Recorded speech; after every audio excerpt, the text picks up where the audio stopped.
David Sirota has a new report about Joe Biden. And this says everything about him, doesn't it? Joe Biden just explicitly promised his Wall Street donors that he will not push any legislation to change corporate behavior. His campaign blasted this promise out to the National Press Corps, and nobody even bothered to report it.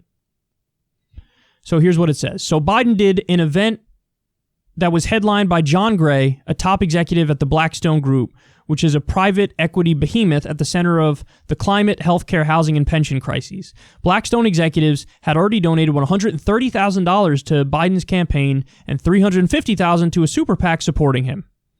Here's the relevant section reviewing what Biden said. Second question again from Mr. Gray, who noted that there are a bunch of business leaders on the line. What do you think is essential to get this economy rolling again? Quote, I come from the corporate state of America, and many of you incorporated here, said Mr. Biden. It used to be that corporate America had a sense of responsibility beyond just CEO salaries and shareholders.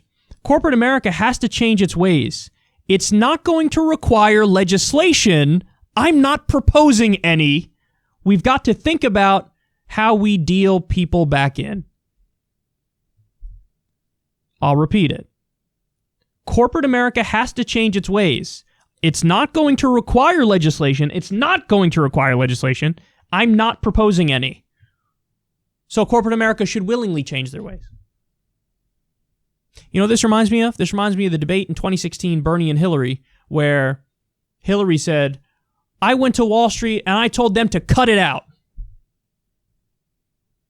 So as you supported the deregulation of them, you also went there and said, don't do bad things, even though I'm going to let you do bad things legally. This is so depressing. It's so depressing. This is also like when Biden famously said nothing will fundamentally change to a room full of big money donors. Listen, I get it, everybody. I get it. In no way, shape, or form do I underestimate the evils of Donald Trump. It's crystal clear to me. I see it every day. I cover it every day. I think he's progressively getting worse and worse, too, by the way. And I support whatever you, the individual listener of this show, whatever you're looking forward to doing in November. There are strong arguments to either vote Green Party, to sit out, or to vote for Biden. I think there are strong arguments for any of those options.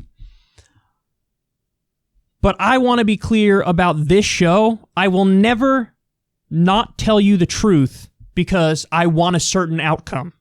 The truth has to come first. It has to. Because once we lose that, then we're just useless propagandists. And nobody would trust me, and nobody should trust me in a situation where I'm not putting the truth first. So I will continue to be incredibly critical of everybody who's in Washington, D.C. I'm going to continue to give you the truth of what's happening, no matter where the chips may fall. And the fact of the matter is, there are certain ways in which Biden's not going to change anything or do anything. He's not going to, bring back some good Wall Street regulation. He's not going to do anything that would prevent the next giant crash. I don't trust his judgment when it comes to Wall Street at all. I don't trust his judgment when it comes to foreign policy at all. I think there might be a few little bright spots, like he might get right back in the Iran deal, which would be great. He might maybe ease tensions with Cuba. Actually, probably not that one, but there are little spots here where you go, okay, it might not be as bad, and Trump is really going way too far. I don't think Biden would have assassinated Soleimani. But I'm always going to give you the truth. And the truth is, Biden's admitting up front, I'm not going to do anything in terms of laws to go after Wall Street because he wants that sweet, sweet cash. He wants those sweet, sweet donations. So just because we have an election coming up, just because I think one candidate is better than the other, doesn't mean I'm not going to give you the total truth about that candidate. And that's what we're seeing here. Total sellout to Wall Street. Will do nothing to substantively crack down on them. And don't take my word for it. Take his word for it. He says, it's not going to require legislation, and I'm not proposing any. So this is one issue where, him and Trump are basically the same. Maybe you could argue Trump did way more to help them, and Biden won't do anything. You know, Trump's 2017 tax cut law was a wet dream of Wall Street and the wealthy.